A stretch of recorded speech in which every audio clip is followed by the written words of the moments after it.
ناظرین کرام، آج کا ہمارا ٹاپک بڑا اہم ہے، وہ ہے حقیقی اہل سنت کون؟ اللہ اکبر! آپ کہیں گے یہ تو ہم جاننا چاہتے تھے. بہت سارے سوالات آپ کے بھی ذہن میں یقیناً ہوں گے کہ بھائی اہل سنت، ہم اہل سنت ہیں، ہم اہل سنت ہیں. دعوے دار تو بہت سارے نظر آتے ہیں، پر حقیقت میں اہل سنت ہیں کون؟ جو پیارا آقا صلی اللہ علیہ وسلم کے فرامین ہیں ان کی روشنی میں ہیں. قرآن کن کو کہتا ہے کہ یہ حقیقی وہی گروہ ہے جو اہل حق ہے. اللہ اکبر! یہ سب ہم آج جانیں گے ہمارے اس ایپیسوڈ میں. اور خوبصورت بات یہ ہے کہ الحمدللہ آج ہمیں اہل سنت کی جو پہچان کروائیں گے نا، وہ حضور کی آل کروائیں گے، حضور کے دو شہزادے کروائیں گے. یعنی نسبت کی وہ کہتے ہیں نا، نسب کی نسبت سے بھی دونوں اعلیٰ ہیں، سادات ہیں، اور ماشاءاللہ دونوں عالم دین ہیں الحمدللہ رب العالمین، اور مستند اور معتبر علماء ہیں.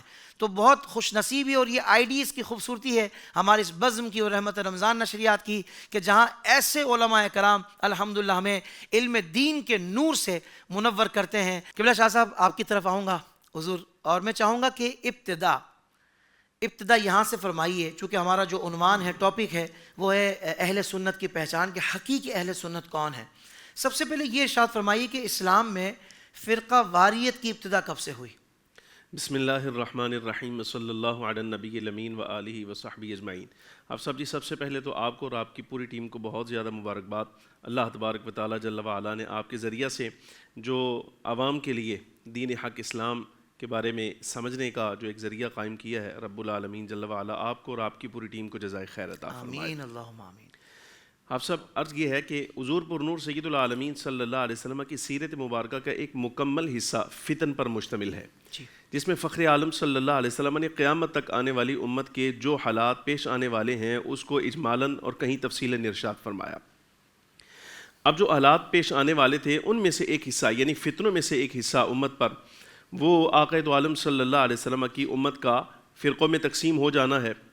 تو حضور پر نور سید العالمین صلی اللہ علیہ وبارک وسلم نے باقاعدہ اس کے بارے میں ارشاد فرمایا، خبر بھی دی، اور ظہور جو فتن کا ہونے والا تھا فرقوں کی صورت میں سرکار نے اس کے بارے میں ارشادات بھی فرمائے. لیکن ایک چیز بڑی خاص ہے کہ بعض فرق ایسے ہیں، بعض گروہ ایسے ہیں جو آقا دو عالم صلی اللہ علیہ وبارک وسلم کی حیات مبارکہ میں ہی سامنے آئے. اچھا، پہلے ان کا تذکرہ کر لیتے ہیں، پھر آنے والے ادوار میں جو کچھ ہونے والا تھا آقا دو عالم صلی اللہ علیہ وسلم نے جو کچھ اس کے بارے میں فرمایا وہ میں کچھ گزارش آپ کے سامنے عرض کروں گا. نبی پاک صلی اللہ علیہ وبارک وسلم غزوہ حنین سے فراغت کے بعد غنیمت تقسیم فرما رہے تھے تو ایک شخص نے فخر عالم صلی اللہ علیہ وبارک وسلم کی تقسیم پر اعتراض کیا. اللہ حضور پر نور سید العالمین صلی اللہ علیہ وبارک وسلم جس وقت تقسیم فرمایا تو اس نے نام لے کر، یعنی جو شیوا اصحاب کا نہیں تھا، ادب و احترام اور تعظیم کا جو معیار صحابہ کرام علیہم الرضوان نے سرکار کے بارے میں متعارف کروا دیا تھا، اس شخص کے لہجے میں وہ آثار نہیں تھے. اچھا، کھڑا ہوا اور نبی پاک صلی اللہ علیہ وسلم کا نام لے کر کہا کہ تقسیم فرمائیے، یعنی عدل فرمائیے تقسیم میں. سرکار نے ارشاد فرمایا اگر میں تقسیم صحیح نہ کروں گا، انصاف نہ کروں گا، تو پھر روئے زمین پر کون ہے جو انصاف کرے گا؟ اللہ اکبر. بخاری کی روایت میں ہے، نبی پاک صلی اللہ علیہ وسلم سے اصحاب نے عرض کیا، حضرت عمر رضی اللہ تعالیٰ عنہ کے بارے میں آتا ہے، آپ نے فرمایا دعنی اضرب عنق ھذا المنافق، حضور اجازت عطا فرمائیے اس منافق کی گردن مار دو. اور ایک روایت میں ہے کہ حضرت خالد ابن ولید رضی اللہ تعالیٰ عنہ نے عرض کیا، حضور آپ اجازت دیجئے کہ میں اس منافق کی گردن اڑا دوں. تو امام الانبیاء صلی اللہ علیہ وبارک وسلم نے منع فرمایا. اور روایت کے یہ لفظ میری نظر سے گزرے ہیں کہ جس وقت وہ پشت پھیر کر نبی علیہ الصلوۃ والسلام کی جناب سے واپس ہوا، یعنی چہرہ اس کا دوسری طرف اور پشت اسی سرکار کی طرف، تو آقا دو عالم صلی اللہ علیہ وسلم نے اس کی پشت پر نگاہ کر کے ارشاد فرمایا کہ ان قریب اس کی نسل سے ایسے لوگ آئیں گے، قرآن پڑھیں گے، ان کے حلق سے نیچے نہیں اترے گا، اور دین کی بات بھی کریں گے، اور ساری چیزیں جو نشانیاں تھیں خوارج کی وہ نبی پاک صلی اللہ علیہ وسلم نے ارشاد فرمائیں، اور ساتھ ہی منع بھی فرمایا کہ اس کی گردن نہیں اڑانی. اس لیے کہ اس وقت اندیشہ یہ تھا کہ اگر سرکار دو عالم صلی اللہ علیہ وسلم اجازت دیتے تو منافقین جو تھے وہ یہ کہتے کہ فخر عالم صلی اللہ علیہ وبارک وسلم نے اب اپنوں پر جو ہے وہ ان کے خلاف جو ہے وہ اقدام شروع کر لیا ہے. نبی علیہ الصلوۃ والسلام نے منع فرمایا. لیکن ان کا باقاعدہ جو نکلنا، جو ظہور ہوا، وہ حضرت مولا کائنات رضی اللہ تعالیٰ عنہ کے دور میں ہوا. سرکار دو عالم صلی اللہ علیہ وسلم نے اس کے بارے میں بھی ارشاد فرمایا، خبر دے دی تھی. حضرت مولا کائنات رضی اللہ تعالیٰ عنہ کو مخاطب کیا اور فرمایا علی آپ کے ساتھ ایسے ہی جنگ کی جائے گی، تعویل قرآن پر تمہارے ساتھ ایسے ہی جنگ کی جائے گی جیسے تنزیل قرآن پر میرے ساتھ کی گئی۔ اللہ اکبر۔ یعنی نزول قرآن کے بارے میں جس طرح میرے ساتھ اختلاف کیا گیا، اس قرآن کی تعویل اور معنی کے بیان میں تمہارے ساتھ اختلاف کیا جائے گا۔ اور یہ اختلاف کرنے والے آگے چل کے حضرت مولا کائنات کے دور میں خوارج ظاہر ہوئے۔ اللہ۔ مجھے امام ابن حجر عسقلانی رحمۃ اللہ علیہ کی ایک عبارت یاد آئی بڑی خوبصورت۔ آپ نے جہاں ذوالخویسرہ تمیمی کے حالات لکھے، یہ وہی شخص تھا جس نے سرکار کا نام لے کر بے ادبی کے لہجے میں حضور کو مخاطب کیا اور کہا انصاف کیجیے۔ اس کا نام ذوالخویسرہ تمیمی تھا۔ اچھا۔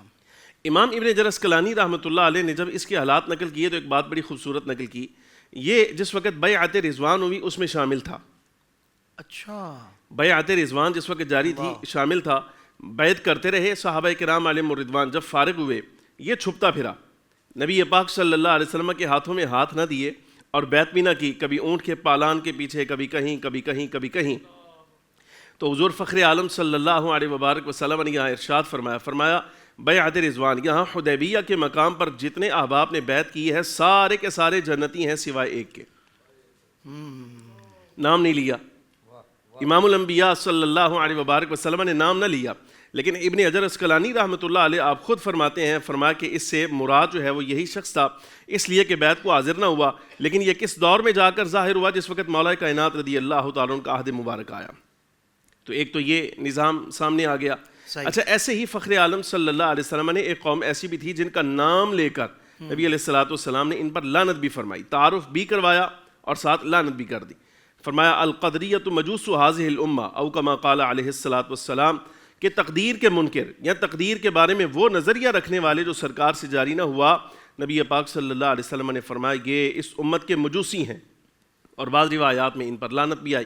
یہ ہیں وہ فرقے جو سرکار دو عالم صلی اللہ علیہ وسلم کے دور میں اٹھے، نبی علیہ الصلوۃ والسلام سے اختلاف کیا، اور وہ جو نظریات نبی علیہ الصلوۃ والسلام خود ارشاد فرما رہے تھے، صحابہ کرام کی جن پر تربیت فرمائی تھی، یہ ان سے اختلاف کرنے والے۔ اس کے بعد فخر عالم صلی اللہ علیہ وبارک وسلم نے ملک شام کا نام لے کر ارشاد فرمایا اذا افسد اہل الشام فلا خیر فیکم، جب ملک شام میں فساد ہو جائے تو اے میری امت تم یاد رکھنا اب تم میں خیر نہیں رہ جائے گی، بھلائی نہیں رہ جائے گی۔ اب یہ ملک شام کی وضاحت سرکار دو عالم صلی اللہ علیہ وسلم نے فرمائی۔ سوال آتا ہے ذہن میں، امت میں خیر نہیں رہ جائے گی تو پھر کیا قیامت قائم ہو جائے گی؟ کیا ساری امت ایسی ہے جو راہ راست سے ہٹ جائے گی، صراط مستقیم سے جو ہے وہ برگشتہ ہو جائے گی؟ نبی پاک صلی اللہ علیہ وبارک وسلم نے فوراً ساتھ اس کی وضاحت فرما دی، فرمایا جس وقت اہل شام میں فساد ہو جائے تم میں خیر نہ رہے گی، یعنی یہ فرقوں کے ظہور کی طرف بھی اشارہ ہے، فتنوں کی طرف بھی اشارہ ہے۔ ساتھ ہی حضور نے تسلی بھی دی، فرمایا لیکن یہ تم ذہن میں رکھنا، یاد رکھنا کہ اللہ تبارک و تعالیٰ میری امت میں ایک جماعت اس دور میں بھی حق پر قائم رکھے گا، یہ جماعت ایسی ہوگی قیامت قائم ہو جائے گی، رسوا کرنے والوں کی رسوائی، ذلیل کرنے والوں کی ضلالت ان کو کوئی نقصان نہیں پہنچا سکے گی۔ یہ فخر عالم صلی اللہ علیہ وبارک وسلم نے فرقوں کے بارے میں، یعنی جو ظاہر ہوئے ان کے بارے میں بھی ارشاد فرما دیا، اور جو آئندہ امت میں ظاہر ہونے والے تھے ان کی طرف بھی آقا دو عالم صلی اللہ علیہ وسلم نے وضاحت فرما دی۔ سبحان اللہ، سبحان اللہ، کیا کہنے شاہ صاحب، ابتدائی طور پر آپ نے بہت ہی خوبصورت کمال گفتگو فرمائی ہے، جس سے اس موضوع کی اہمیت کا بھی اندازہ ہمارے ناظرین کو ہو گیا ہوگا کہ واقعی اس پر کلام سننا اور اس موضوع کو سمجھنا ہمارے لیے کتنا ضروری ہے، تاکہ ہم اپنے اہل سنت ہونے پر ناز بھی کر سکیں اور اس پر قائم بھی رہ سکیں، اور قائم رہنے کے لیے جو احتیاطیں ہیں، جو چیزیں ہیں، وہ بھی ہمارے سامنے آ جائیں۔ قبلہ شاہ صاحب آپ کی طرف آؤں گا، حضور یہ ارشاد فرمائیے گا کہ حقیقی اہل سنت ہیں کون؟ ایک تو یہ پتہ لگے نا، اور اہل حق کے لیے اہل سنت کی اصطلاح کب سے متعارف ہوئی؟ آج یہ بھی پتہ لگ جائے نا، لوگ یہ بھی کہتے ہیں تو کیا مطلب بھائی ہم تو اہل اسلام ہیں، آپ اہل سنت ہم اہل اسلام ہیں، تو کیا الگ الگ ہیں؟ تو آج یہ بھی پتہ لگ جائے کہ بھائی یہ اہل سنت کی اصطلاح کب سے متعارف ہوئی اور حقیقی اہل سنت کون ہے؟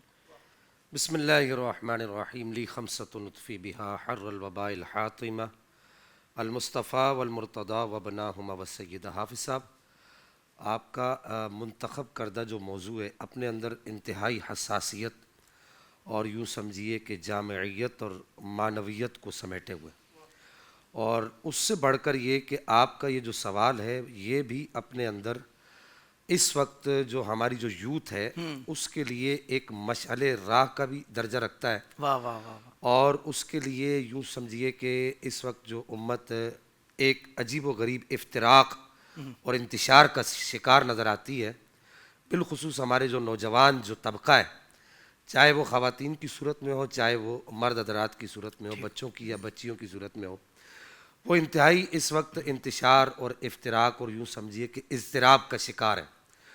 اور حافظ صاحب یہاں تک دیکھا گیا کہ بچے جو ہے وہ سر پکڑ کر بیٹھے ہوتے ہیں اور وہ یہ سوال کرتے ہیں جی اور ہم سے پوچھتے ہیں کہ ہمیں کچھ سمجھ نہیں آ رہی کہ ہم کس طرف جائیں۔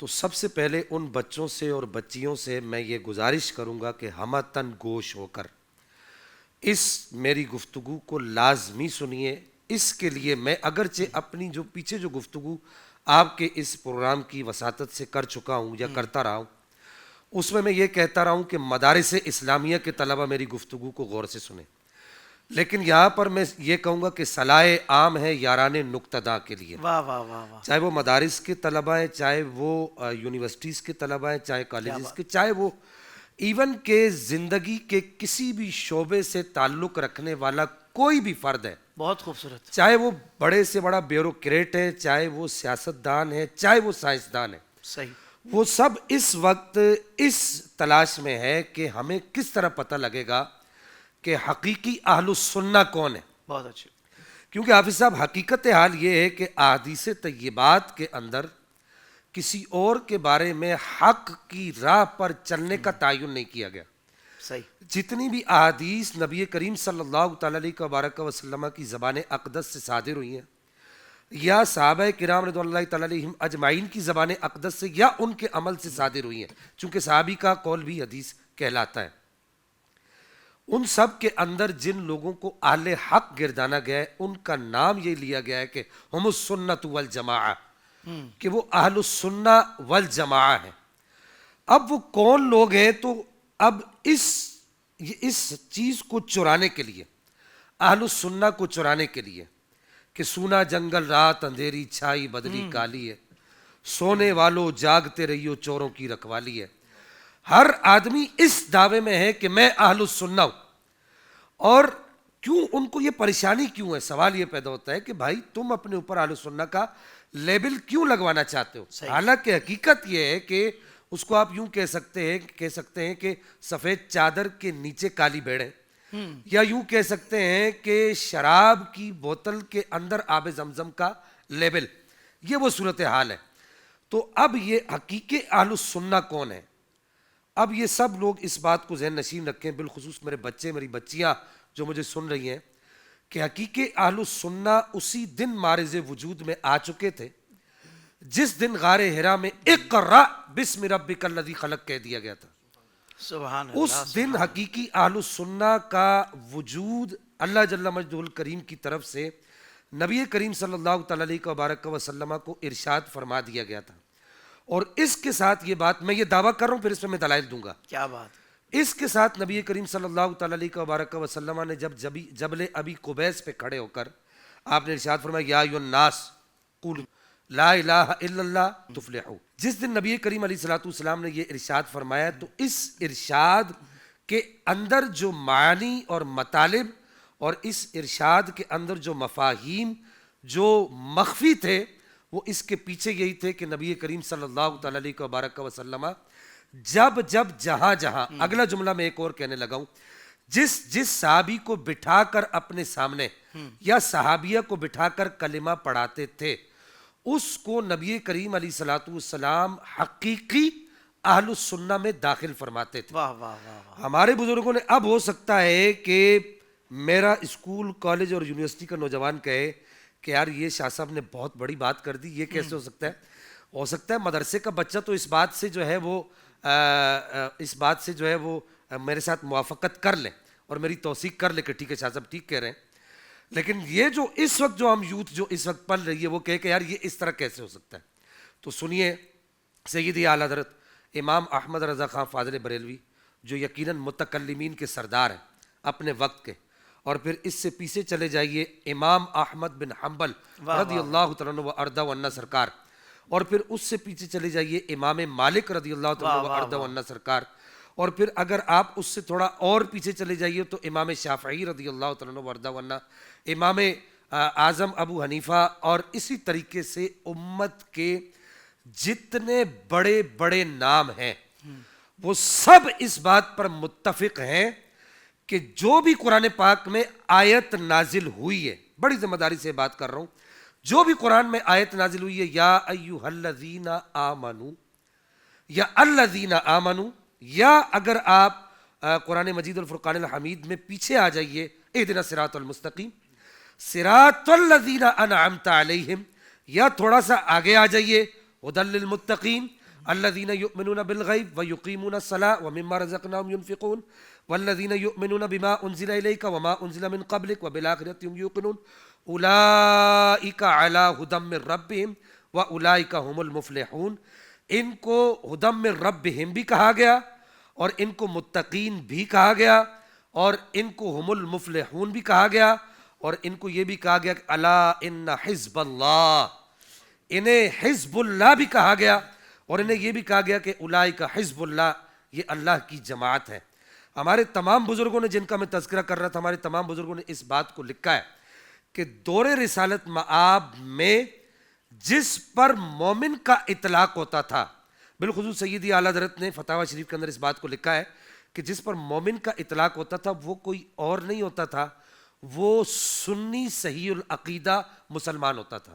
واہ، جس پر سنی کا اطلاق نہیں ہوتا تھا، شاہ صاحب نے اس کا تعارف آپ کو انٹرو میں کروا دیا ہے واہ کہ واہ، نبی کریم صلی اللہ تعالیٰ علیہ وبارک وسلم نے ارشاد فرمایا، نبی کریم علیہ السلام نے پورے پردے اٹھا کے بتا دیا اللہ اکبر۔ کہ آپ سے پوچھا گیا کہ یا رسول اللہ یہ بتائیے کہ آپ نے فرمایا کہ جو ہے مجوسی 70 فرقوں میں گئے اور یہودی جو ہے 71 فرقوں میں بٹے، نصرانی جو ہے 72 فرقوں میں بٹے، اور میری امت ان قریب 73 فرقوں میں بٹ جائے گی، کلہم فی النار۔ حافظ صاحب ایسا تو ہو ہی نہیں سکتا نا، ایسا تو ہو ہی نہیں سکتا کہ سب ٹھیک ہے۔ جب رسول اللہ صلی اللہ تعالیٰ علیہ وبارک وسلم نے تعین فرما دیا کہ سب ٹھیک نہیں ہے، ایک ٹھیک ہے، ہاں ہاں ہاں، اگر تم یہ کہہ رہے ہو سب ٹھیک ہیں تو تم غلط ہو۔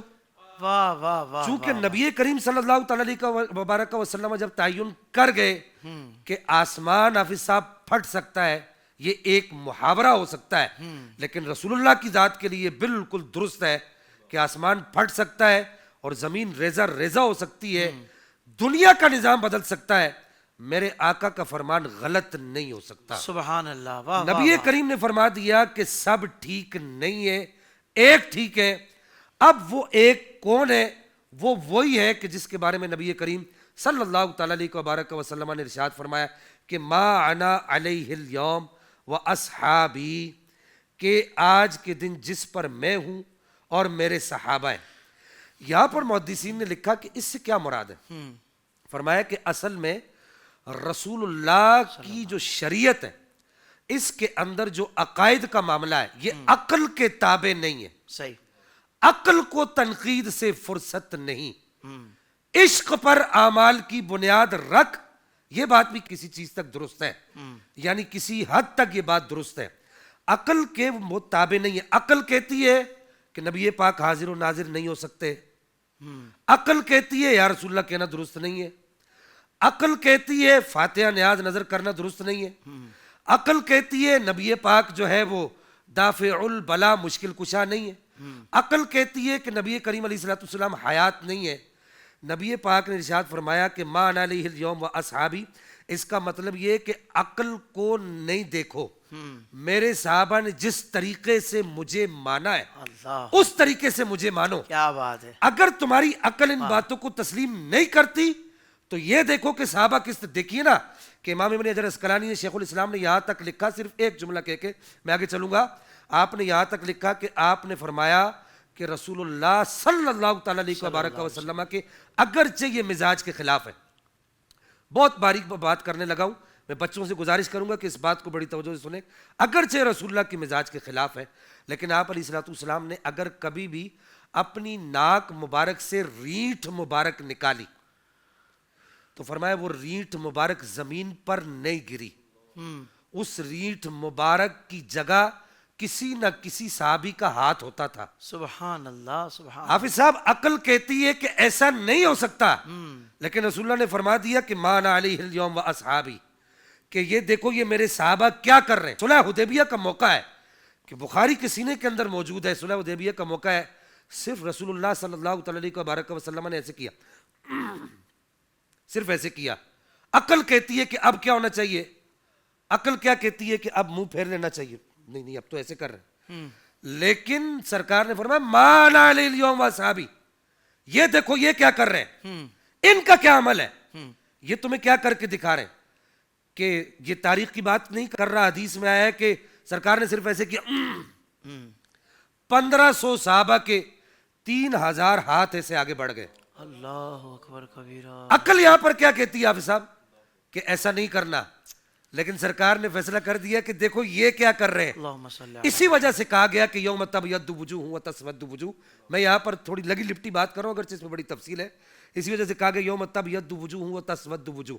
آل نابا کے اندر تفسیر در منصور کے اندر ہماری دیگر معتبر کتب کے اندر یہ لکھا ہے کہ یوم تبیض وجوہ اہل سنہ، کہ وہ دن قیامت کا دن، اس دن جن کے چہرے چمک رہے ہوں گے وہ اہل السنہ والجماعہ ہوں گے.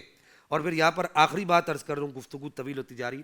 اہل السنہ کی جو اصطلاح ہے اس کے معرض وجود میں آنے کی وجہ یہ تھی کہ اہل بدعت کے مقابلے میں جو لوگ کھڑے ہوئے ان کو اہل السنہ کہا گیا. واہ واہ. چاہے وہ امام ابو الحسن اشعری ہوں، چاہے وہ امام ابو منصور ماتریدی ہوں، چاہے وہ امام زید بن علی ہوں، حضرت امام زین العابدین کا صاحبزادہ، چاہے وہ امام زید بن علی ہوں، چاہے وہ امام احمد بن حنبل سرکار ہوں. یہ عقیدے کے ہمارے 4 بڑے امام ہیں. یہ سب کے سب جو ہے اس بات پر متفق ہیں کہ جن لوگوں نے اہل بدعت کے سامنے کھڑے ہو کر سنت کی پیروی کی ہے ان کو اہل سنت والجماعہ کہا جاتا ہے. واہ واہ واہ. سبحان اللہ سبحان اللہ. قبلہ شاہ صاحب اللہ آپ کو جزائے خیر عطا فرمائے.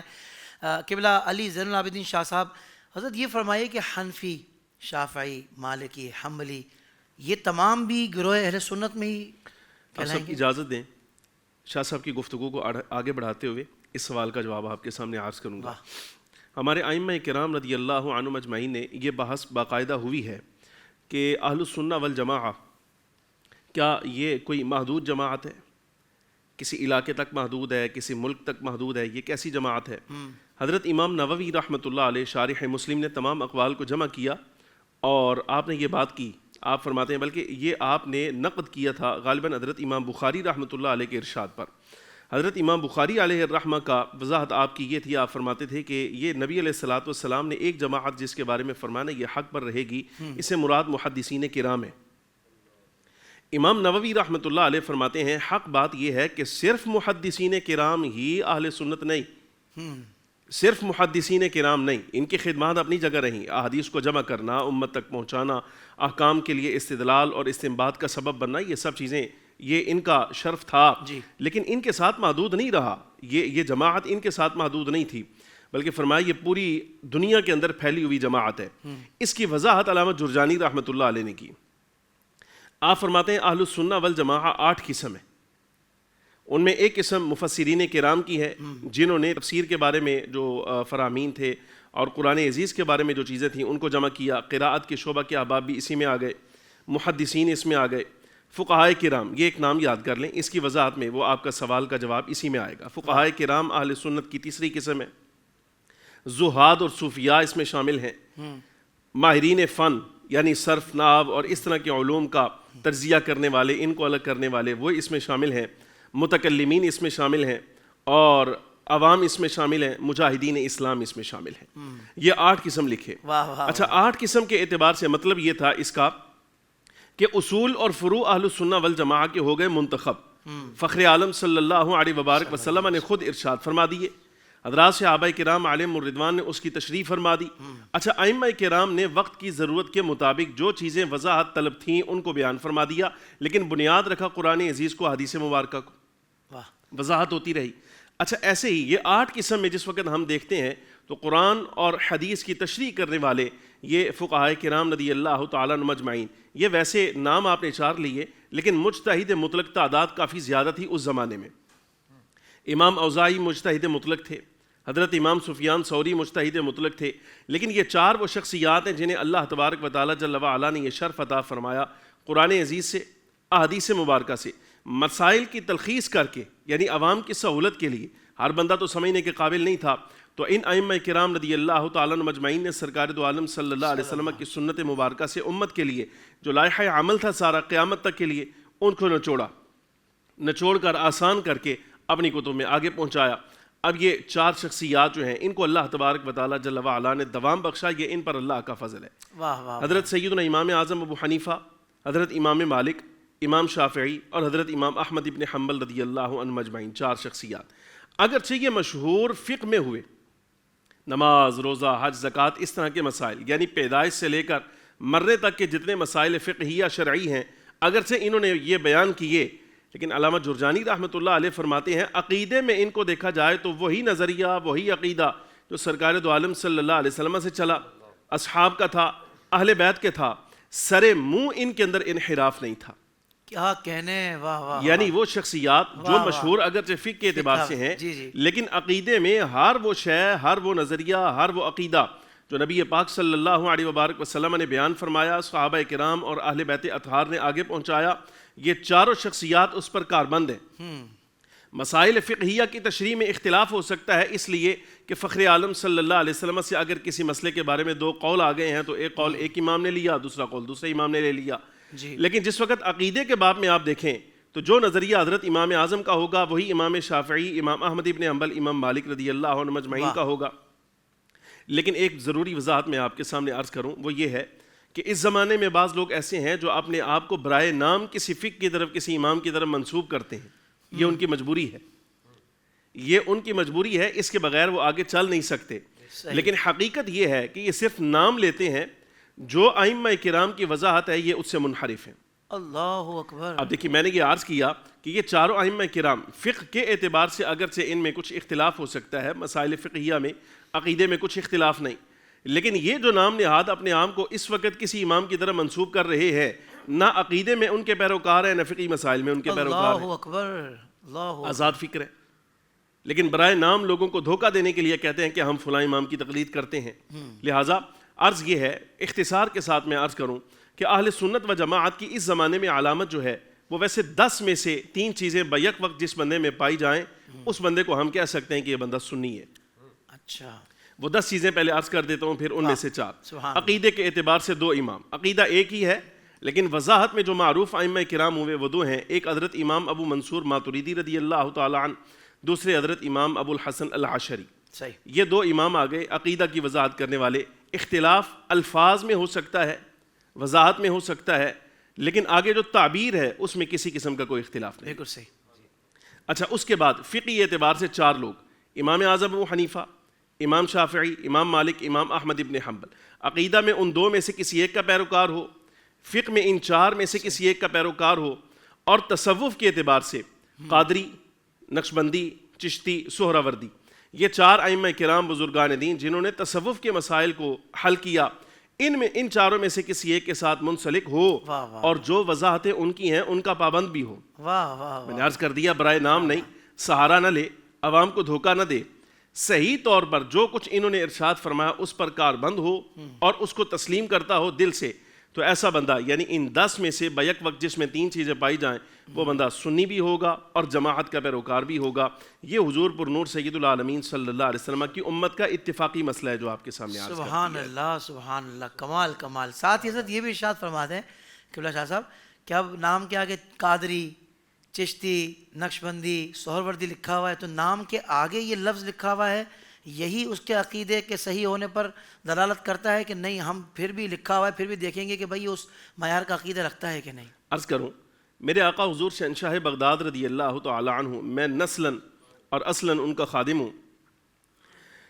حضور دستگیر عالم رضی اللہ تعالی عنہ کی شہرت اگرچہ دنیا جو سمجھتی ہے وہ اس بات میں ہے کہ آپ نے مسائل تصوف کو حل فرمایا ہے، آپ نے روحانیت کی دنیا کو فتح فرمایا ہے۔ ایسے ہی نقشبندیوں میں حضرت شہنشاہ نقشبند رحمۃ اللہ علیہ، چشتیوں میں حضرت شہنشاہ چشت خواجہ خواجگان رحمۃ اللہ علیہ، یا سہروردی شیخ الشیوخ شیخ شہاب الدین سہروردی رحمۃ اللہ علیہ، یہ 4 بزرگ معروف اگرچہ تصوف میں ہیں، لیکن آپ کبھی ان کی عقیدے کی تعبیر پڑھیے۔ میرے آقا حضور دستگیر عالم رضی اللہ تعالیٰ عقیدے کی وضاحت فرمائی۔ ایسے ہی چشتیوں کے ہاں، نقشبندیوں کے ہاں، سہروردیوں کے ہاں عقیدے کی باقاعدہ وضاحت موجود ہے۔ اس زمانے میں اگر کوئی بندہ اپنے آپ کو قادری کہے حتیٰ کہ یہ کہے کہ میں حضور شہنشاہ بغداد رضی اللہ تعالیٰ عنہ کی اولاد میں سے ہوں، لیکن پھر میرے آقا حضور دستگیر عالم رضی اللہ تعالیٰ عنہ کے عقیدے کا بیان کیے ہوئے عقیدے کا پابند نہیں ہوگا، یہ قادری نہیں اٹھایا جائے گا، اللہ یہ قادری نہیں اٹھایا جائے گا، اللہ اس لیے کہ حضور دستگیر عالم رضی اللہ تعالیٰ عنہ نے اپنا سلسلہ تصوف آزاد نہیں چھوڑا، یعنی آقا دو عالم صلی اللہ علیہ وبارک وسلم سے جو روحانی تشریحات ہیں وہ شہرت اپنی جگہ رہی، لیکن آپ نے اپنے مصلح کو لاوارث نہیں چھوڑا، اللہ اکبر، اپنے مشرب کو لاوارث نہیں چھوڑا۔ ایسے ہی چشتیوں کے ہاں، نقشبندیوں کے ہاں، سہروردیوں کے ہاں عقیدے کی تعبیر موجود ہے۔ تو جو بندہ عقیدے میں اپنے اس روحانی امام کا پیروکار ہو، پھر نام کے ساتھ قادری لکھے، چشتی لکھے، سہروردی لکھے، نقشبندی لکھے، تسلیم کیا جائے گا۔ لیکن اگر مثال کے طور پہ عقیدے میں ان کا مخالف ہے، میرا نام ان کا استعمال کر کے اپنے آپ کو دنیا میں منوانا چاہتا ہے، تو ایسا ممکن ہی نہیں کہ اپنے آپ کو قادری کہے لیکن عقیدے میں حضور شہنشاہ بغداد رضی اللہ تعالیٰ عنہ کا مخالف اور اس کو تسلیم کر لیا جائے کہ یہ واقعی قادری۔ اللہ میرے آقا حضور دستگیر عالم قبول نہیں فرماتے، سبحان اللہ، حضور غوث پاک قبول نہیں فرماتے، شہنشاہ نقشبند قبول نہیں فرماتے، شہنشاہ سہرورد قبول نہیں فرماتے۔ لہٰذا میرا نام لے لینا اور یہ کہنا کہ نام ان کا ہوگا تعبیر میری ہوگی، نہ، حقیقت یہ ہے نسبت بھی ان کی ہوگی اور تعبیر بھی ان کی چلے گی، اللہ ہم صرف تسلیم کرنے والے لوگ ہیں۔ اس زمانے میں اگر کوئی بندہ یہ کہے کہ میں قادریوں کی تشریح کروں گا، میں تحقیق کروں گا، تو میں یہ کہا کرتا ہوں آسان لفظوں میں، یہ تحقیق کا دور نہیں ہے، یہ تسلیم کا دور ہے۔ تحقیق ہمارے ائمہ کرام نے کر دی ہے، وہ سب کچھ ہو گیا، اب تسلیم کرنے کا وقت ہے۔ جو بندہ تسلیم کر رہا ہے وہ قادری بھی کہلا سکتا ہے، نقشبندی بھی کہلا سکتا ہے، سہروردی بھی کہلا سکتا ہے، چشتی بھی کہلا سکتا ہے۔ لیکن اگر کوئی کہے کہ ان کے بیان کیے ہوئے عقیدے پر میں آگے اپنی تشریح کروں گا، تحقیق کروں گا، تو ایسی صورت میں نسبت رہ جائے گی صرف برائے نام۔ عوام تو تسلیم کر سکتی ہے لیکن جو پیچھے مدار بزرگ ہیں وہ اس بات کو تسلیم نہیں کرتے۔ اللہ اکبر۔ تو شاہ جی یہ جو چاروں سلاسل کے جو بڑے بزرگ ہیں یہ بھی تو یا ماتریدی ہوں گے یا جی پھر بالکل ایسا ہی ہے، ایسا ہی ہے نا، جی وہ بھی ایسا تو ہی ہے، ماننے عقیدے والے کے ہوں گے۔ اعتبار سے بالکل ایسے ہی، یا ماتریدیہ میں سے یا اشاعرہ میں سے۔ اور میں نے عرض کر دیا لفظوں میں یعنی وضاحت کے اعتبار سے، مثال کے طور پہ ادوار میں ہوتا ہے کوئی فرق آ گیا، پچھلے دور میں جو اختلاف تھا اس پر اگلے زمانے میں آنے والے کسی اور فتنہ باز آدمی نے اس میں کوئی نئی دلیل جو ہے وہ داخل کر دی اپنی طرف سے۔ اب جواب ان کی طرف سے جب عقیدہ اہل سنت کی پیروی میں آیا تو وہ وضاحت ہو گئی۔ تو اس کا مطلب یہ ہوا تعبیر میں، تشریح میں کچھ وضاحت ہو سکتی ہے، کچھ الفاظ جو ہیں وہ مختلف ہو سکتے ہیں، بیان کا طریقہ مختلف ہو سکتا ہے، لیکن تعبیر کے اندر اختلاف نہیں ہو سکتا۔ واہ واہ واہ، تعبیر میں اختلاف نہیں ہوگا۔ آقا دو عالم صلی اللہ علیہ وسلم سے جو وضاحتیں چل پڑی ہیں صحابہ کرام اہل بیت نے کر دیں، ان سب کو تسلیم کرنے والے آگے، یہ چاہے فقہی اعتبار سے ہوں، روحانی اعتبار سے ہوں، یا خود عقیدے والے۔ آہا، جو دو بندے ہم نے نام لیے، امام ابو منصور ماتریدی ہیں یا امام ابو الحسن العشری، یہ وضاحت کرنے والے ضرور ہیں لیکن ساتھ ہی ساتھ انہی چیزوں کے پابند ہیں جو اصول حضور پر نور سید العالمین صلی اللہ علیہ وسلم سے چلے ہیں۔ واہ، لہٰذا سبحان اللہ۔ یہ جو تقسیم ہم نے کی ہے وہ اس اعتبار سے آگے چلے گی۔ اللہ آپ کو جزائے خیر عطا فرمائے۔ کیا پیارا انداز ہے اور کتنا زبردست طریقے سے آپ سمجھاتے ہیں، ماشاءاللہ۔ ایک زبردست ٹیچر بھی ہیں آپ، مجھے لگتا ہے حضرت، کیا بات ہے۔ بلکہ لگتا ہے کہ اب یہ بات آپ کو تو مجھے بتانی چاہیے کہ حضرت کا مین کام ہی یہی ہے۔ الحمدللہ آپ پڑھنے پڑھانے کے میں ہی عمل میں، اسی عمل میں آپ زیادہ مصروف رہتے ہیں اور کہتے ہیں کہ بس میں وقت میرے لیے نکالنا خطابت کے لیے یا دیگر پروگرامز کے لیے یا ٹرانسمیشنز کے لیے میرے لیے بہت مشکل ہوتا ہے کیونکہ میں اپنی کلاس نہیں چھوڑ سکتا۔ تو آپ دیکھیں وہ انداز ہی بتا رہا ہے کہ کیا زبردست انداز ہے سمجھانے کا، سکھانے کا۔ قبلہ ذوالفقار شاہ صاحب، حضور یہ ارشاد فرمائیے کہ دیکھیں حقیقی اہل سنت کی پہچان کی بات ہو رہی ہے، ہمارا موضوع ہے افضلیت شیخین کریمین، یعنی کہ امیر المؤمنین سیدنا صدیق اکبر رضی اللہ تعالیٰ عنہ، امیر المؤمنین سیدنا عمر بن الخطاب رضی اللہ تعالیٰ عنہ، ان سے متعلق اہل سنت کا کیا موقف ہے، یہ ارشاد فرما دیں۔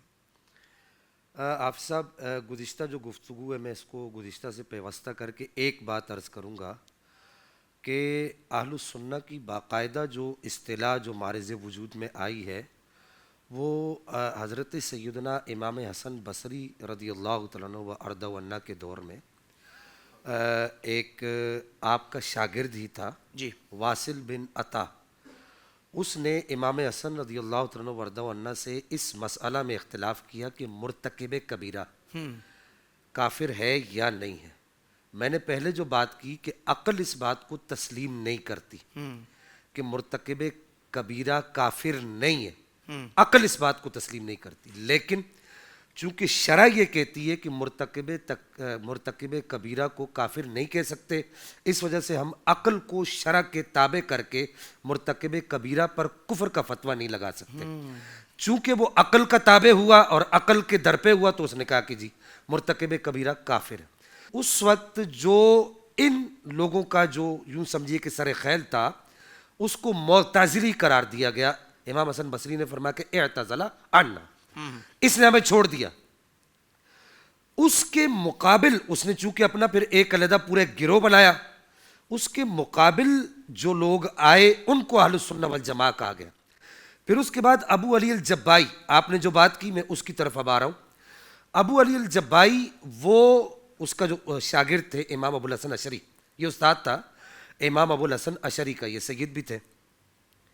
ان کا آپس میں ایک مسئلے میں کہ اللہ پر عدل کرنا واجب ہے یا نہیں ہے، اللہ تعالیٰ کو گناہگار کو جہنم میں بھیجنا اور ثواب نیکی کے کام کرنے والے کو جنت میں بھیجنا یہ لازم ہے یا نہیں. اس کو کہتے ہیں کہ اللہ پر عدل واجب ہے. اللہ اکبر. اس مسئلے میں اختلاف. اب عقل تو یہی کہتی ہے کہ واجب ہے، لیکن شرع شریف یہ کہتی ہے کہ واجب نہیں ہے. اللہ. اس مسئلے میں اس کا اختلاف ہوا ابو علی الجبائی کا اور امام ابو الحسن اشعری کا.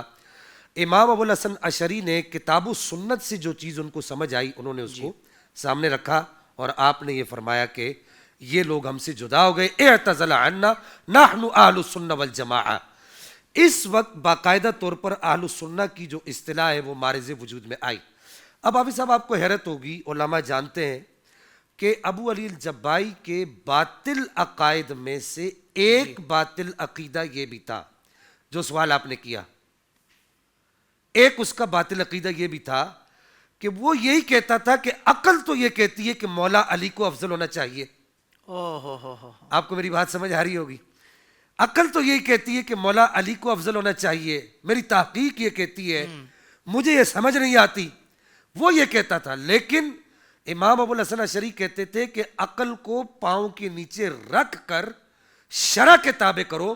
شرع یہ کہتی ہے کہ شیخین کریمین افضل ہیں. سبحان اللہ. تو شیخین کریمین کی جو افضلیت کا جو مسئلہ ہے، ایک تو یہ بات بھی سمجھ آئی کہ اس مسئلے میں چھیڑ چھاڑ کرنے والے کوئی نئے پیدا نہیں ہوئے، بلکہ یہ آپ پہلے سے چلے آ رہے ہو. الحمدللہ اہل السنہ سے ان کو اس وقت سے منہ کی کھانی پڑ رہی ہے. الحمدللہ. یہ آج کی بات نہیں ہے.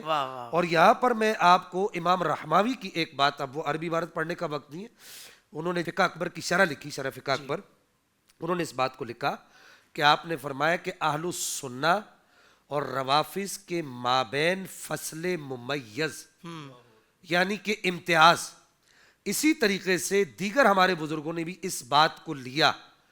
اوپر سے لے کے آپ نیچے تک آ جائیے کہ جتنے بھی ہمارے بزرگ گزرے ہیں، امام اعظم ابو حنیفہ رحمہ اللہ تک کہ انہوں نے یہی کہا کہ من علامات اہل السنہ تفضیل الشیخین و حب الختنین، کہ یہ اہل السنہ کی علامات میں سے ہے. کہ علامت کا کام کیا ہوتا ہے؟ کہ علامت کا کام یہ ہوتا ہے کہ وہ جو ہے وہ پرکھتی ہے، علامت بتاتی ہے کہ اس کے اندر یہ چیز ہے تو یہ چیز ہے صحیح، اس کی حقیقت اگر یہ ہے تو یہ اس پر یہ حکم لگے گا. تو سب کا اس بات پر اتفاق ہے کہ اگر افضلیت شیخین کا قائل نہیں ہے، وہ کسی اور کھاتے میں بھلے اپنے آپ کو ڈالے، ہمیں اس سے کوئی سروکار نہیں ہے. بھلے وہ معتزلیوں کے کھاتے میں جائے، بھلے وہ خوارج کے کھاتے میں جائے، بھلے وہ نواسب کے کھاتے میں جائے، اگرچہ ہمارے بزرگوں نے اس کو روافظ کے کھاتے میں شامل کیا. یہ بات بھی آپ کو بتا دوں کہ روافظ کے رافضی یہ کوئی ایسا لفظ نہیں ہے کہ اس کے کوئی سینگ ہوتے ہیں یا اس کی 4 ٹانگیں ہوتی ہیں یا کوئی اس کے یوں سمجھیے کہ بڑے بڑے دانت ہوتے ہیں، ایسا نہیں ہوتا. رفس نام ہے عقیدے کا، رافضی نام ہے اس عقیدے کو رکھنے والے کا. صحیح ہے.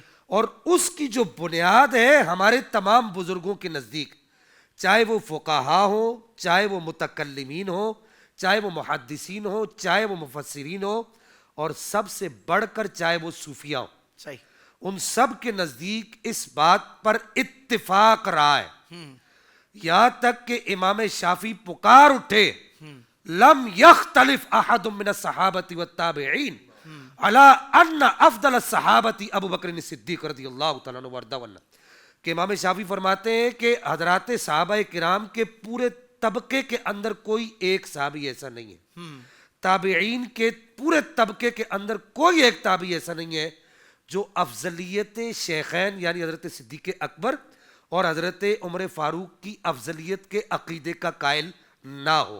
اللہ اب میں ان لوگوں سے پوچھنا چاہتا ہوں برسبیل ترقی کہ ما انا علیہ اليوم و اصحابی کا جو مصداق ہے وہ پیڑ صاحب آپ ہیں یا ہم ہیں؟ اللہ ما انا علیہ اليوم و اصحابی، کیونکہ امام شافعی فیصلہ فرما چکے کیا بات ہے، اور ان پر کسی نے جرا اور قضا نہیں کی، واہ واہ واہ اور بڑی ذمہ داری سے یہ کہہ رہا ہوں کہ یہ بالکل صحیح سند سے امام شافعی سے ثابت ہے، واہ۔ اس کی سند پر کسی کو کوئی بھی اعتراض نہیں ہے۔ تو ایک تو یہ بات طے ہو گئی کہ یہ سب ہمارے جتنے بھی بزرگ ہیں ان سب کے نزدیک یہ بات واضح ہے کہ اہل السنہ کی علامات میں سے سب سے بڑی جو علامت ہے، پہلی جو علامت ہے وہ یہی ہے کہ وہ صحابہ کے طبقے کے اندر بشمول اہل بیت اطہار بشمول ازواج مطہرات وہ اگر کسی کی افضلیت کا قائل ہوگا تو وہ سب سے پہلے جناب سیدنا صدیق اکبر رضی اللہ تعالیٰ عنہ و ارضہ عنہ کی افضلیت کا قائل ہوگا، پھر اس کے بعد جناب سیدنا عمر فاروق رضی اللہ تعالیٰ عنہ و ارضہ عنہ سرکار کی افضلیت کا قائل ہوگا، اور پھر اس کے بعد جو میں نے آپ کو یہ بات بھی کہہ دی اس کو بھی ذہن میں رکھیں کہ اہل السنہ اور اہل رفض کے مابین جو فصل ممیز ہے وہ بنیادی طور پر یہی عقیدہ ہے، اس عقیدے سے ہی سنی اور رافضی کی علامات اور سنی اور رافضی کا فیصلہ ہوتا ہے۔ بنیادی طور پر عقیدہ یہ ہے، اللہ اکبر۔ اور آپ دیکھیں امت کو اسی معاملے میں گمراہ کرنے کی کتنی ناپاک جسارت کی جا رہی ہے اور کیسے کیسے لوگوں کے ذریعے کی جا رہی ہے، یعنی پیسہ کام دکھا رہا ہے، لیکن آپ یہ ذہن میں رکھیے گا کہ ہمیشہ حق نہیں غالب رہنا ہے۔ تم اگر بظاہر لگے گا تمہیں کہ تمہیں کو دو چار بندے تم نے توڑ لیے ہیں تو بس یہ دو چار ہی ہوں گے، ورنہ الحمدللہ آج بھی اکثریت اسی عقیدہ اہل سنت پر قائم و دائم ہے۔ اور دیکھیں ہم بھی الحمدللہ اہل حق کا پیغام لے کر یہاں حاضر ہوئے ہیں اور پیغام حق امت تک پہنچا رہے ہیں۔ پھر یہ الحمدللہ پیغام حق اس منچ سے یا دیگر اہل سنت کے جو پلیٹ فارمز ہیں ان کے ذریعے پہنچے گا، پھر عوام کا عقیدے مضبوط ہو جائیں گے اور تمہاری پھر نہیں چلے گی انشاءاللہ۔ اور یہ کام ہم بھی جاری و ساری رکھیں گے کہ ہم بھی حق کی بات کرتے رہیں گے، تم بھی اپنی کوششیں کر کے دیکھ لو، انشاءاللہ تم بھی کامیاب نہیں ہوگے اللہ نے چاہا تو۔ قبلہ شاہ صاحب میں آپ کی طرف آؤں گا، بڑا ہی ایک سوال ایسا ہے کہ اس پر بھی لوگ باتیں کرتے ہوئے نظر آتے ہیں کہ بھائی میلاد شریف، 11ویں شریف، نیاز فاتحہ وغیرہ جو کہ معمولات اہل سنت ہیں، اگر کوئی بندہ یہ نہیں کرتا، ایک ہوتا نہیں مانتا، ایک ہوتا نہیں کرتا، اگر کوئی یہ نہیں کرتا تو کیا وہ بد مذہب ہو جائے گا؟ آپ سب جی دو چیزیں آپ نے فرق خود کر دیا، دونوں کا جواب عرض کر دیتا ہوں۔ جس زمانے میں ہم جی رہے ہیں یہ دور بھی ایسا ہے، اصل چونکہ یہ مسائل تھے علمی، علماء کرام اس کو حل کرتے، اور جس دور میں علماء کرام نے اس کو حل کیا بڑے سلیقے کے ساتھ یہ ہم تک پہنچے ہیں۔ آج چونکہ عوام خوش ہوتے ہیں، دیکھتے ہیں، ان کا بھی دل کرتا ہے کہ ممبر پر بولا جائے، زبان چلنا شروع ہو جائے، گفتگو کریں، لوگ سنیں، اچھا وہ تحقیق کے بغیر، قرآن و سنت پر گہری نگاہ رکھے بغیر، ظاہر ہے جن لوگوں نے زندگیاں وقف کیں انہوں نے جب ان مسائل کو حل کیا اس میں ان کی تحقیق میں، اور پھر اب جب عوام جن کا تعلق ہی نہیں ان چیزوں کے ساتھ جب وہ اس پر کلام کرتے ہیں تو پھر ان کی باتوں میں بڑا فرق ہوتا ہے۔ میں ایک بات آپ کے سامنے عرض کروں، دیکھیں جیسے ابھی آپ نے میلاد شریف کے بارے میں، ایصال ثواب کے بارے میں، دو تین چیزوں کے بارے میں آپ نے فرمایا۔ اس زمانے میں ہمیں دیکھا گیا کہ لوگ کہتے ہیں جو ایصال ثواب کرنے والا ہے یہ بدعتی ہے، یعنی فاتحہ کروانے والا، نیاز کروانے والا، 11ویں کروانے والا اور اس طرح کے معمولات جاری رکھنے والا، ان کو کہا جاتا ہے کہ یہ بدعتی ہیں۔ شارح عقیدہ طحاویہ امام ابن ابی العز رحمہ اللہ، آپ 7ویں صدی ہجری کے بہت بڑے عالم ہیں اور سلطان العلماء ان کا لقب ہے۔ سلطان العلماء رحمۃ اللہ علیہ نے شرح عقیدہ طحاویہ یعنی عقیدے کی وضاحت میں یہ جملہ لکھا، جو ایصال ثواب کا منکر ہو جائے یہ بدعتی ہے۔ اللہ اکبر، منکر ہو جائے یعنی آپ اندازہ فرمائیے جو ایصال ثواب نہ کرنے والا ہے یہ بدعتی ہے، یہ عالم کی بات ہے، یہ عالم کی بات، اور جاہل یہ کہتا ہے کہ جو کرنے والا ہے وہ بدعتی ہے۔ اللہ اکبر، یہ مسائل کا فرق آ گیا ہمارے زمانے میں۔ عرض کروں نہ کرنا ایک الگ بات، لیکن انکار کر دینا، جو انکار کرنے والا ہے اس پر باقاعدہ حکم شرعی جو ہے وہ متوجہ ہوگا۔ اگر کوئی بندہ تسلیم کرے کہ یہ چیزیں حق ہیں تو یہ بات الگ ہے. ایسی صورت میں اس کے خلاف کسی قسم کا کوئی حکم شرع نہیں آتا. بھائی مانتا ہے میلاد النبی صلی اللہ علیہ وسلم باعث برکت ہے, تسلیم کرتا ہے, ویسے نہ کرے تو ایک الگ مسئلہ ہے, کسی عذر کی وجہ سے رہ گیا یا اور کسی صورت میں, یا اصال ثواب تسلیم کرتا ہے, 11ویں شریف کا حق ہونا تسلیم کرتا ہے, کرے نہ وہ ایک الگ مسئلہ. لیکن سرے سے ان چیزوں کا انکار کر دے, منکر ہو جائے کہ یہ چیزیں ٹھیک نہیں ہیں, تو ایسی صورت میں ہزارہا نصوص کا انکار کرنے والا ہے. اللہ اکبر. ظاہر ہے جس وقت نصوص کا انکار کرنے والا ہے تو ایسی صورت میں پھر اس پر حکم شرع متوجہ ہوگا. مثال کے طور پہ نبی پاک صلی اللہ علیہ وبارک وسلم کے میلاد شریف کا منکر ہو جائے اور پوچھے بتاؤ حضور اکرم صلی اللہ علیہ وسلم نے کب کیا؟ حضرت صدیق, جیسے عمومی طور پہ کہا جاتا ہے حضرت صدیق اکبر رضی اللہ تعالیٰ عنہ کے دور مبارک میں 2 مرتبہ آیا تو آپ نے میلاد کب کیا؟ حضرت فاروق اعظم رضی اللہ تعالیٰ عنہ کے دور میں 10 مرتبہ آیا, آپ نے کب کیا؟ جی جی. حضرت عثمان غنی کے دور میں آیا تو آپ نے کب کیا؟ ہم کہتے ہیں حضور فخر عالم صلی اللہ علیہ وبارک وسلم نے تو ہر پیر کو کیا ہے. واہ واہ. سادی سی بات ہے, تحقیق کے میدان میں آئیے. آپ ہمیں الزام دیتے ہیں کہ قرآن حدیث کے بارے میں ثابت کیجئے. قرآن عزیز میں کتنی آیات ایسی ہیں جو انبیاء کرام علیہم السلام کے بارے میں کہ ان کی ولادت کو بشارت کے ساتھ تعبیر کیا گیا. سیدنا اسماعیل علیہ السلام, حضرت اسحاق علیہ السلام کی ولادت کو باقاعدہ بشارت کہا گیا. حضرت سیدنا یحییٰ علیہ السلام کی ولادت کو سیدنا زکریا علیہ السلام کے لیے بشارت کہا گیا. سیدنا عیسیٰ علیہ السلام کی ولادت کو سیدہ مریم کے لیے بشارت کا لفظ کہا گیا. یہ سارے کے سارے چیزیں انبیاء کرام علیہ السلام کے بارے میں قرآن عزیز نے کہیں. کسی قوم پر دسترخوان اتر جائے تو وہ عید کا دن ہو جاتا ہے. وہ عید کا دن ہو جاتا ہے. یعنی یہ وہ نصوص ہیں جن کے بارے میں ان مسائل کو حل کرنا آسان ہو جاتا ہے. لیکن اگر کوئی مثال کے طور پہ انکاری ہو جائے تو ایسی صورت میں جو اس عقیدے کا حامل ہے, انکاری عقیدے کا حامل, اس کی دو چیزیں ہوتی ہیں. ایک تو حکم شرع بھی اس پر لگا, اور دوسرا یہ ہے اللہ تبارک و تعالیٰ جل وعلا کہ ہاں اس جماعت سے نکل گیا جس پر رب العالمین جل وعلا کی رحمت تھی. اللہ اکبر. اللہ اکبر. یہ اللہ کی رحمت سے خارج ہو گئے, رب العالمین جل وعلا کی رحمت کا مستحق نہ ٹھہرا. اچھا, ایسے ہی اصال ثواب کے بارے میں نے عرض کر دیا آپ کے اس بارے میں.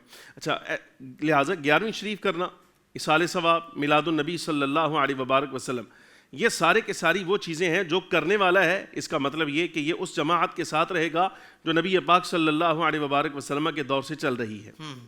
واہ. اس کی وضاحت ہے کہ ہم خود اس بارے میں یہ بات کہتے ہیں جو طریقہ کار میلاد شریف کا, اصال ثواب کا غلط ہوگا, اس کے بارے میں ہم کہتے ہیں اس کے ساتھ ہمارا کوئی تعلق نہیں, عوام کو بھی چاہیے چھوڑ دیں.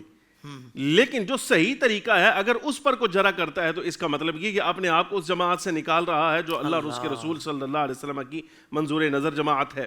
لہٰذا ان چیزوں کو, معمولات کو نہ کرنا, تسلیم کرنا لیکن اس پر عمل نہ کرنا, یہ الگ مسئلہ.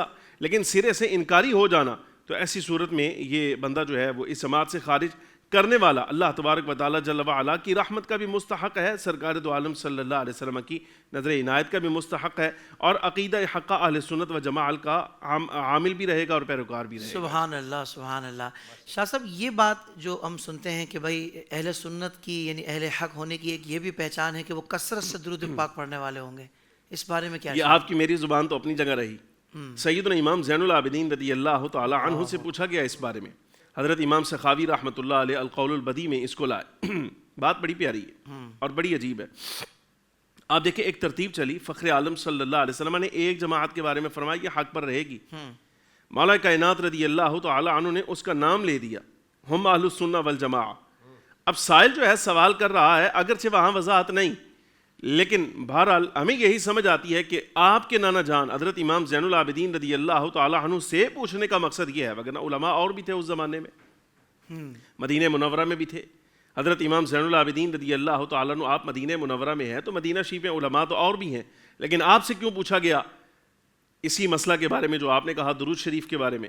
تو میں یہ سمجھتا ہوں آپ سے ایک تو پوچھا گیا اس لیے کہ نبی پاک صلی اللہ علیہ وسلم نے جماعت کا, ایک جماعت کا حق ہونا ارشاد فرمایا, نام مولا کائنات رضی اللہ تعالی عنہ نے جو ہے وہ رکھ دیا. حضرت امام رضی اللہ تعالی عنہ سے پوچھنے کا مقصد یہ تھا کہ آپ ارشاد فرمائیں, اس لیے کہ اس دور میں اور بھی بہت سارے ہیں جو اپنے آپ کو منسوب کرنا شروع ہو گئے ہیں. اب اس جماعت کی کوئی علامت ہے؟ اللہ, یعنی ایک جماعت جس کو سرکار نے حق کہا, نام اس کا مولا کائنات رضی اللہ تعالی عنہ آپ کے جد اعلیٰ نے بھی ارشاد فرما دیا, آپ اس کی علامت ارشاد فرمائیے. تو حضرت امام زین العابدین رضی اللہ تعالیٰ عنہ نے ارشاد فرمایا اہل السنہ کی ہر دور میں علامت یہ ہے کثرت الصلاۃ علی النبی صلی اللہ علیہ وسلم، یہ نبی پاک صلی اللہ علیہ وسلم کی ذات والا صفات پر کثرت کے ساتھ درود و سلام پڑھنے والے ہیں۔ واہ واہ واہ، بڑی عجیب بات ہے، آپ اس میں ملاحظہ فرمائیے وہی بات پھر جو ابھی میں نے آپ کے سامنے عرض کی، بھئی انکاری بندہ اپنے آپ کو ٹھیک کہتا ہے اسلاف کے طریقے سے ہٹا ہوا، اور جو اسلاف کے طریقے پر عمل کر رہا ہے اس کو کہتا ہے کہ یہ بدعتی ہے۔ الٹا ہو گیا، بالکل الٹا ہو گیا۔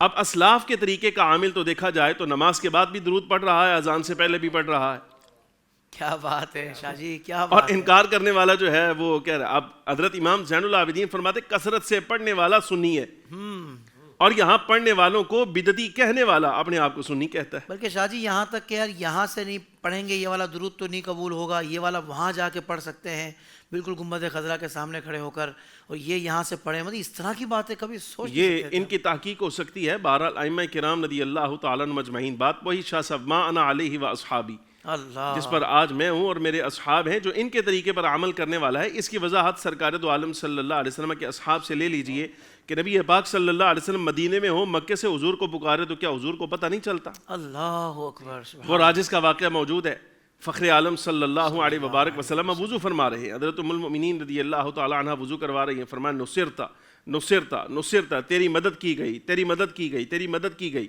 اور بعض علماء نے اس کا اعراب پڑھا نصرتو، میں تیری مدد کر رہا ہوں، میں تیری مدد کر رہا ہوں، یا میں تیری مدد کر رہا ہوں، 3 مرتبہ حضور نے فرمایا۔ حضرت ام المؤمنین رضی اللہ تعالی عنہ نے پوچھ لیا یا رسول اللہ صلی اللہ علیہ وسلم آپ کس کی مدد کے بارے میں ارشاد فرما رہے ہیں؟ تو امام الانبیاء صلی اللہ علیہ وبارک وسلم نے ارشاد فرمایا وہ مکہ مکرمہ سے ایک صحابی میرا نکلا تھا ہجرت کر کے، لیکن اس کو کفار نے گھیر لیا، اس نے مجھے مدد کو پکارا تو میں نے اس کو جواب دیا۔ اب سرکار مدینہ منورہ میں ہے، وضو فرما رہے ہیں، آپ کر لیں فرق لاہور میں درود پڑھنے والوں کا اور مدینے میں درود پڑھنے والوں کا۔ ہائے ہائے ہائے، کیا بات ہے، سبحان اللہ شاہ جی، نبی سبحان پاک صلی اللہ علیہ وبارک وسلم ایسا فرق نہیں فرماتے، لہٰذا یہاں سے درود پڑھا جائے، فخر عالم صلی اللہ علیہ وبارک وسلم ایسے ہی سماعت فرماتے ہیں جیسے مدینہ منورہ میں واجہ شریف پر کھڑے ہو کر اگر کوئی پڑھے تو جیسے حضور وہاں سماعت فرمائیں گے، یہاں پڑھنے والے کا بھی ایسے ہی سماعت فرمائیں گے۔ شرط یہ ہے کہ اہل محبت میں سے ہونا چاہیے اور سرکار کی شان کو تسلیم کرنے والوں میں سے ہونا چاہیے۔ یہ فرق ہمارے بزرگوں نے کر دیا، شان تسلیم نہ کرتا ہو درود پھر پڑھے تو پھر فرشتہ پہنچا دے گا یا رسول اللہ فلاں بن فلاں نے پڑھا ہے۔ اللہ اکبر، اہل محبت میں سے ہو تو فخر عالم صلی اللہ علیہ وسلم خود ارشاد فرماتے ہیں، خود سماعت فرماتے ہیں اور اس کا جواب بھی ارشاد فرماتے ہیں۔ سبحان اللہ۔ میرے امام نے کیا خوب کہا کہ دور و نزدیک کے سننے والے وہ کان، کان لالے کرامت پہ لاکھوں سلام۔ سبحان اللہ۔ قبلہ شاہ جی یہ ارشاد فرمائیے آخر میں کہ کیا ذکر اہل بیت اطہار رضوان اللہ علیہ مجمعین کرنا بد مذہبیت ہے یا وہ کہتے ہیں رافضیت ہے، اس طرح کا کوئی معاملہ ہے؟ حافظ صاحب یہ سمجھیے کہ کوئی اہل بیت کا دشمن ہوا ہے جس نے یہ بات کی ہے، اور یہ اہل بیت پر بہت بڑا تبرہ ہے کہ اہل بیت کا ذکر کرنا بد مذہبیت ہے یا رافضیت ہے، اس طرح کا ہمارے ہاں اہل السنہ کے ہاں کوئی بھی تصور نہیں پایا جاتا، چونکہ یہ وہی اہل بیت اطہار ہیں کہ جن کا ذکر گاہے نہیں اکثر نبی پاک صلی اللہ تعالیٰ علیہ وبارک وسلم کی زبان اقدس پر رہتا تھا، اور اختلاف روایات کے ساتھ 272 دن کامل نبی پاک صلی اللہ تعالیٰ علیہ وبارک وسلم سورہ احزاب کی ان آیات کے نازل ہونے کے بعد، کون سی آیات؟ یہ والی، انما یرید اللہ لیذھب عنکم الرجس اہل البیت ویطہرکم تطہیرا، 272 دن کامل رسول اللہ فجر کی نماز پڑھانے کے لیے جب تشریف لے جایا کرتے تھے تو سیدہ کے گھر کے باہر کھڑے ہو کر ارشاد فرمایا کرتے یا اہل البیت انما یرید اللہ لیذھب عنکم الرجس اہل البیت ویطہرکم تطہیرا۔ یہ وہ ذکر خیر ہے اور یہ وہ کامل اور اکمل ذکر ہے کہ اس ذکر کو کرنے والے ولایت کے درجات پا جاتے ہیں۔ یہ وہ ذکر ہے کہ جس ذکر کو میری اماں پاک کا جو ذکر خیر ہے، سیدہ پاک کا ذکر ہے، بلکہ میں تو اس سے آگے بڑھ کر یہ بات کہنے کا حقدار رہوں گا، اور اس میں کوئی مبالغہ آرائی نہیں ہے کہ سیدہ پاک رضی اللہ تعالیٰ عنہ و ارضاہ عنا کا ذکر خیر کرنا تو بڑی نعمت ہے، صرف آپ کا نام نامی اسم گرامی سوچنا ہی یہ بھی اللہ کے قرب کا ذریعہ ہے. مولا کائنات مولا علی کرم اللہ تعالی الکریم کا ذکر خیر سوچنا ہی، صرف سوچنا، یہ بھی اللہ کے قرب کا ذریعہ ہے. کیا بات ہے. حسنین کریمین کا سوچنا ہی اتنا بھی ہو جائے. اگر اس سے بڑھ کر آگے بات کی جائے کہ صرف کوئی آدمی ہے اور وہ اہل بیت کا ذکر کر رہا ہے، اور ابھی آپ کے چہرے پر مسکراہٹ آ رہی، شاہ جی کے چہرے پر مسکراہٹ آ رہی، یہ نعت خواہ حضرات بیٹھے ان کے چہرے پر مسکراہٹ آ رہی، پیچھے ہمارے یہاں کیمرے کے پیچھے کچھ لوگ بیٹھ رہے ہیں، جیسے جیسے میں نام لے رہا ہوں اہل بیت کا، ان سب کے چہرے آپ کو کھل کھلاتے ہوئے نظر آ رہے ہیں. فرمایا کہ ایسا آدمی جس کا چہرہ میں ان کا نام سن کر کھل جاتا ہے تو سمجھ جاؤ یہ کوئی عام آدمی نہیں ہے، اس کے لیے گویا کہ جنت کا فیصلہ کیا جا چکا ہے. واہ واہ واہ. لیکن اس کا اگلا بھی ایک پہلو ہے. جی حضور وہ بھی بتا دیں. وہ یہ رہا، یہ اعلیٰ حضرت حضور سیدنا پیر علی شاہ صاحب رحمہ اللہ کی کتاب ہے، اس کا نام ہے تصفیہ مابین سنی و شیعہ. صحیح. اس کا بالکل آخری صفحہ ہے، میں اس کو پڑھنا چاہوں گا یہاں پر جی. کہ آپ نے یہاں پر مسئلے کو حل کیا ہے. کیا بات ہے. میں چاہتا ہوں کہ ہمیں اس کے تناظر میں پرکھا جائے کہ اگر سنیت کی علامت کسی دور میں امام احمد بن حنبل رہے ہیں اور 3 صدی اور 4 صدی کے ہجری کے بزرگوں نے اس بات کا فیصلہ دیا ہے کہ اذا رأیت الرجل یحب احمد بن حنبل فاعلم انہ من صاحب السنہ، کہ اگر کوئی ایسا آدمی تو دیکھے جو احمد بن حنبل سے محبت کرتا ہے تو سمجھ جا وہ سنی ہے. اور یہ بھی کہا گیا کہ اذا رأیت الرجل یحب ابا حنیفہ فاعلم انہ صاحب السنہ، کہ اگر تو دیکھے کہ کوئی آدمی امام اعظم ابو حنیفہ سے محبت کر رہا ہے تو سمجھ جا کہ وہ بھی سنی ہے. اور یہ بھی پچھلی صدی کے بزرگوں کا فیصلہ ہے، علماء مکہ مدینہ کا فیصلہ ہے. اذا جاء الرجل من الہند نسألہ عن الشیخ احمد رضا فإن مدحہ نعلم انہ صاحب السنہ وإن ذمہ نعلم انہ من اہل البدعہ.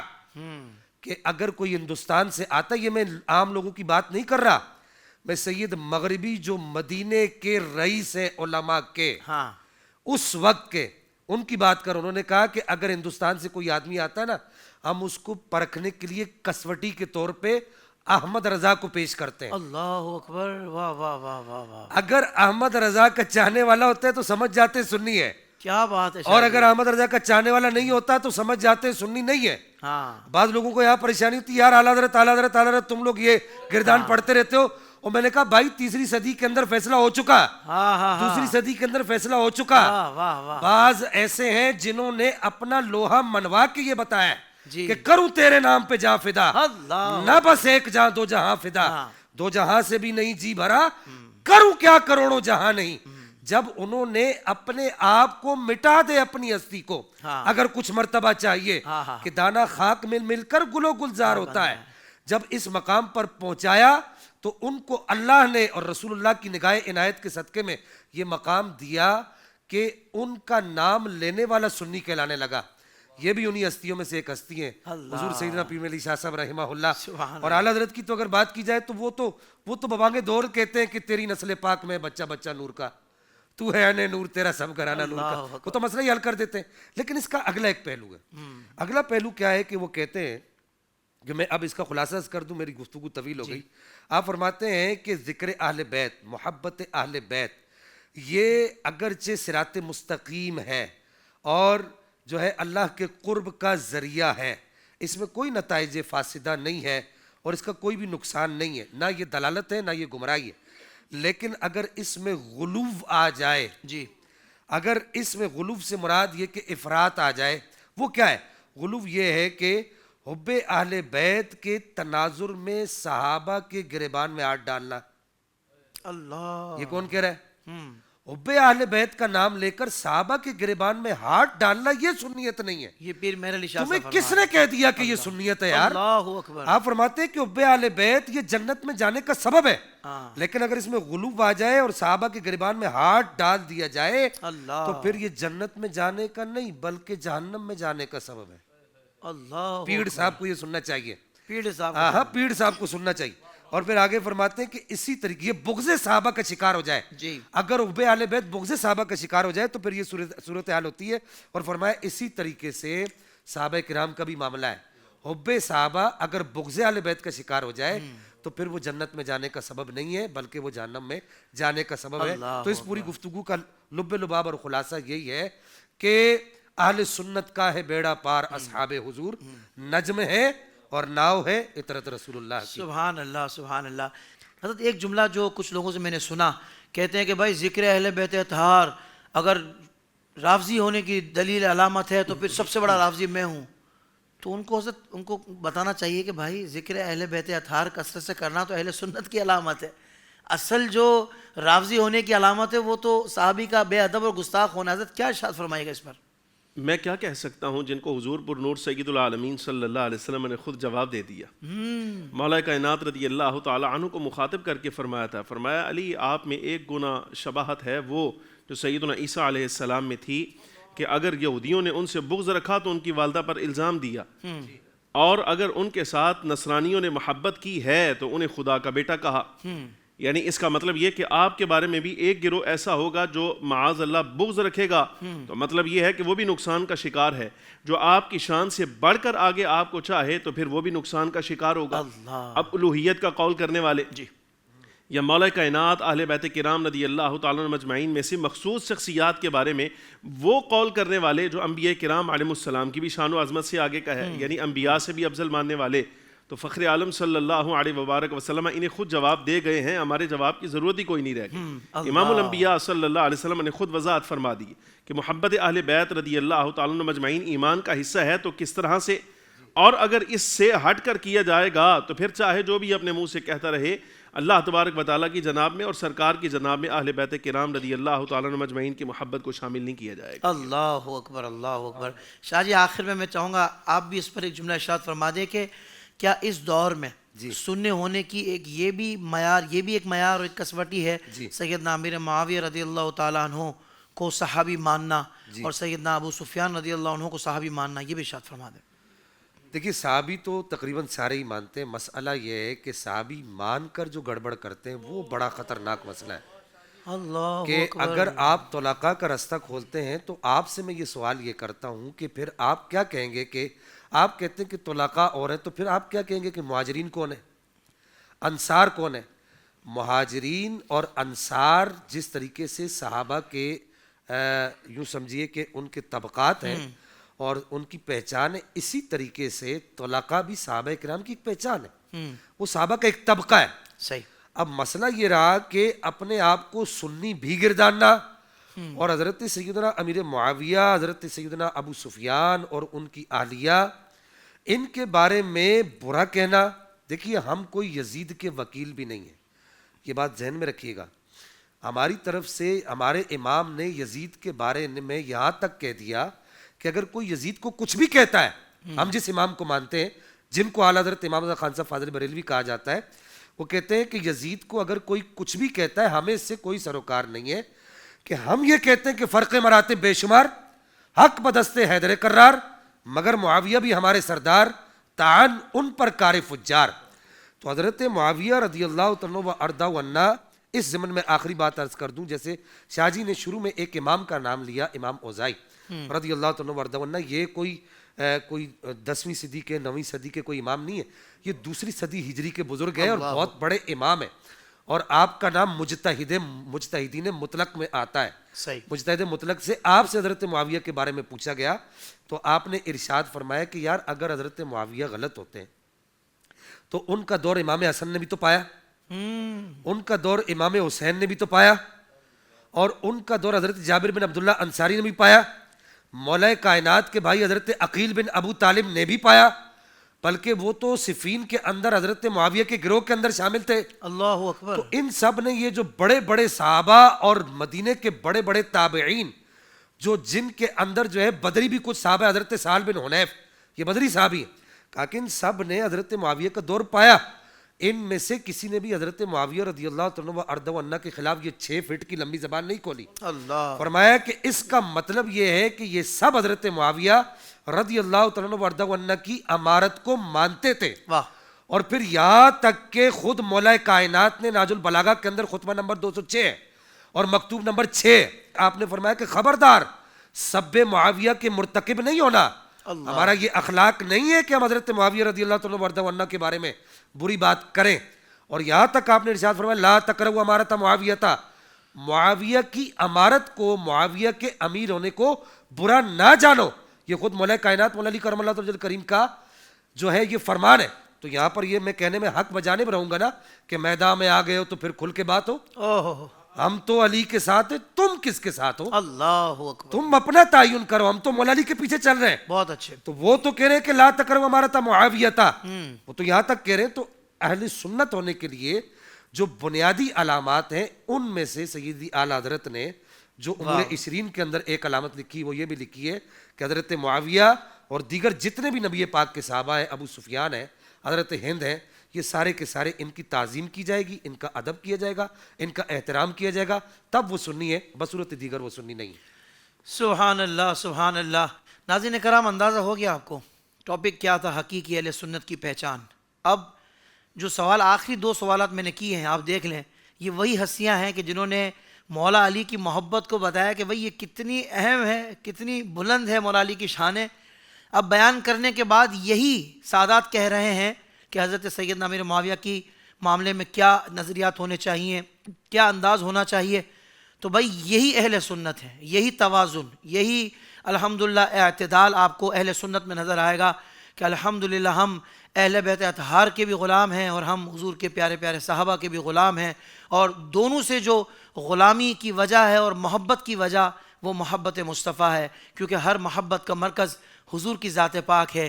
ہم جس سے بھی پیار کرتے ہیں وہ نبی پاک صلی اللہ علیہ وسلم کی وجہ سے محبت کرتے ہیں. حضور سے نسبت رکھنے والی ہر شے سے ہم محبت کرتے ہیں، اور نسبت ہو ایسی کہ وہ حضور کے اصحاب ہو، نسبت ہو ایسی کہ وہ حضور کی آل ہو، ان کے تو پھر ہم غلام ہیں نا، ان کے تو ٹکڑوں پہ ہم پلنے والے ہیں. الحمدللہ ہم اسی جماعت کے فالوورز ہیں، ہم انہی کے پیچھے چلنے والے ہیں، اور الحمدللہ یہی اہل حق ہیں.